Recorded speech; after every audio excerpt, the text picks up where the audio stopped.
കഴിഞ്ഞത് കഴിഞ്ഞു. ഇത്രയും കാലം വിവാഹം കഴിക്കാതെ ഞാൻ കാത്തിരുന്നത് വെറുതെ ആയില്ലല്ലോ. മറ്റൊരു പുരുഷനെ ഓർത്ത് 10-20 വർഷമായി കാത്തിരിക്കുന്ന പെണ്ണാ ഞാൻ. വിവാഹം കഴിക്കാൻ മാത്രം അത്രയ്ക്ക് ഇഷ്ടാണോ അപ്പുവേട്ടനെന്നെ? ഒരു ത്യാഗം ചെയ്യാൻ വേണ്ടിട്ട് ഈ വീട്ടിലേക്ക് കയറി വന്ന ആളല്ല ഞാൻ. എന്തായാലും നിന്നെ മൊയ്തീന് കെട്ടിച്ചു കൊടുക്കില്ലെന്ന് ഉറപ്പാണ്. നിന്റെ കണ്ണിന്റെ മുമ്പിൽ നിന്റെ ജീവിതം ഇങ്ങനെ വീണ്ടും തകരുന്ന കാണാൻ അതിനുള്ള മനസാക്ഷി എനിക്കില്ല കാഞ്ചന. ഈ ലോകത്തില് മറ്റെന്തിനേക്കാളും നിന്നെ ഞാൻ സ്നേഹിക്കുന്നുണ്ട്. എനിക്കറിയാം അപ്പുവേട്ടാ. പക്ഷെ അപ്പുവേട്ടൻ എന്നെ സ്നേഹിക്കുന്നതിനേക്കാൾ 1000 ഇരട്ടി ഞാൻ എന്റെ മൊയ്തീനെ സ്നേഹിക്കുന്നുണ്ട്. അതിനേക്കാൾ 10,000 ഇരട്ടി മൊയ്തീൻ എന്നെ സ്നേഹിക്കുന്നുണ്ട്.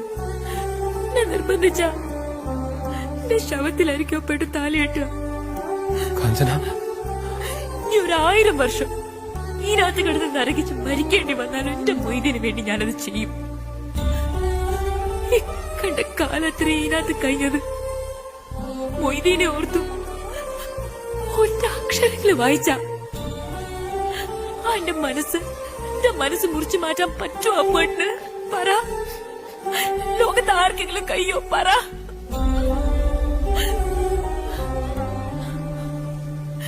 കാഞ്ചന, ഇന്നെ പോലൊരു പെണ്ണ് ഈ ലോകത്ത് വേറുണ്ടാവില്ല. ഈ മൊയ്തീന്റെ ഭാഗ്യ. എന്റെ മനസ്സിന്റെ സ്നേഹം എന്നെങ്കിലും ഈ ലോകം അംഗീകരിക്കും. സത്യം.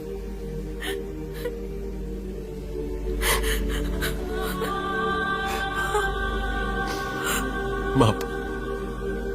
എന്റെ അതിമോഹത്തിന് മാപ്പ്.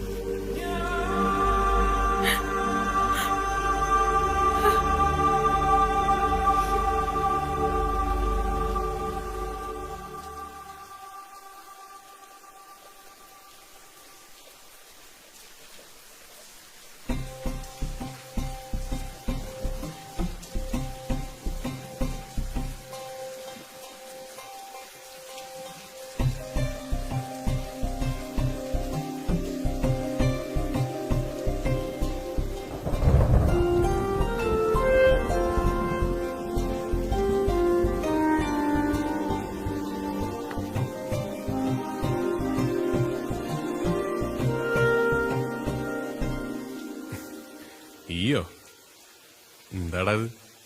നന്നായിട്ട് നനഞ്ഞിട്ടുണ്ടല്ലോ. ഒന്ന് നനയാൻ തോന്നി. കുറച്ചുകാലം ആയല്ലോ ഇതിനകത്തേക്കൊക്കെ ഒന്ന് വന്നിട്ട്. എന്തേ? വെറുതെ